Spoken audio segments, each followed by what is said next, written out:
શ્રી સ્વામિનારાયણ મંદિર વડતાલ ધામ સંચાલિત સુપ્રસિદ્ધ યાત્રાધામ સાળંગપુર ધામ શ્રી કષ્ટભંજન દેવ હનુમાનજી મંદિર ખાતે શ્રી હનુમાન જયંતી કૃતજ્ઞતાનો મહામહોત્સવ અંતર્ગત મંગળા શણગાર આરતી લોક ડાયરો ભવ્ય રાજોપચાર પુષ્પવર્ષા કિંગ ઓફ સાળંગપુરની સમૂહ આરતી અને આતશબાજી દાદાને દિવ્ય અન્નકૂટ મારા દાદાને 108 ધજા વિશ્વ શાંતિ મારુતિ યજ્ઞ હનુમાન જન્મોત્સવ બર્થડે સેલિબ્રેશન વગેરે અનેકવિધ કાર્યક્રમનું ભવ્યાતિભવ્ય આયોજન તારીખ 1 થી 2 એપ્રિલ 2026ના રોજ કરવામાં આવેલ છે. ગુજરાતની સૌથી ભવ્ય શ્રી હનુમાન જયંતી મહોત્સવની ઉજવણી કરવામાં આવશે. આ મહોત્સવમાં 1008 કિલો પુષ્પોથી રાજોપચાર પૂજન 1 લાખ બલૂન ડ્રોપિંગ મંદિર પ્રાંગણમાં સમૂહ આરતી મહાઅન્નકૂટ અને 151 કિલોની કેક કાપીને દાદાનો જન્મોત્સવ ધામધૂમથી ઉજવાશે. ભક્તો માટે આસ્થા અને ભક્તિના ત્રિવેણી સંગમ સમાન આ ઉત્સવમાં 29 માર્ચથી જ કીર્તન આરાધનાના સૂર રેલાઈ રહ્યા છે, જ્યારે મુખ્ય 2 દિવસના મહોત્સવમાં hi tech light and sound show, આતશબાજી અને લોક ડાયરા જેવા સાંસ્કૃતિક કાર્યક્રમોનું પણ આયોજન કરવામાં આવ્યું છે.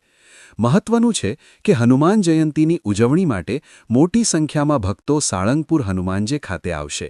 આ માટે મંદિર દ્વારા ભક્તોને કોઈ અગવડતા ન પડે એ માટે સુવિધા પૂરી પાડવા તૈયારીઓ કરવામાં આવી છે, જેમાં ચુસ્ત પોલીસ બંદોબસ્ત ગોઠવવામાં આવ્યો છે. આ સાથે જ ભક્તોને રહેવા જમવા માટે 2000થી વધુ રૂમની વ્યવસ્થા છે. તો મંદિર પરિસરની પાછળ અને શ્રી ગોપાળાનંદ યાત્રિક ભવન સિવાય અન્ય 2 મોટા પ્લોટમાં 10,000 4 વ્હીલ અને 5,000થી વધુ 2 વ્હીલર પાર્ક થઈ શકે તેવી વ્યવસ્થા કરવામાં આવી છે. શ્રી હનુમાન જયંતીએ દાદાને 8 કિલો સોનાના પ્યોર સ્ટોનના જડતરવાળા વાઘા પહેરાવાશે. શ્રી હનુમાન જયંતીના દિવસે સાળંગપુર ધામ ખાતે શ્રી હનુમાનજી મહારાજને અર્પણ કરવામાં આવનારા આ અલૌકિક સુવર્ણ વાઘા 8 કિલો પ્યોર સોનામાંથી બનેલા છે.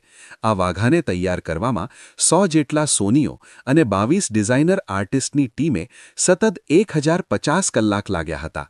પ્રાચીન અને અર્વાચીન શૈલીવાળા આ વાઘામાં real diamond, ruby, emerald stone અને સરોસ્કી હીરા જડવામાં આવ્યા છે. સંતોના માર્ગદર્શન હેઠળ ઝીણવટપૂર્વક તૈયાર થયેલી આ ડિઝાઇનમાં 3D વર્ક, બિકાનેરી મીણો, પેઇન્ટિંગ મીણો અને ફિલિગ્રી વર્ક જેવી બારીક કલાકારીનો ઉપયોગ કરી તેને 1 વર્ષના લાંબા સમયગાળા બાદ અંતિમ ઓપ આપવામાં આવ્યો હતો. ગુજરાત અને દેશની તમામ માહિતીથી અપડેટેડ રહેવા માટે જોડાયેલા રહો કલ તક 24 ન્યૂઝ સાથે.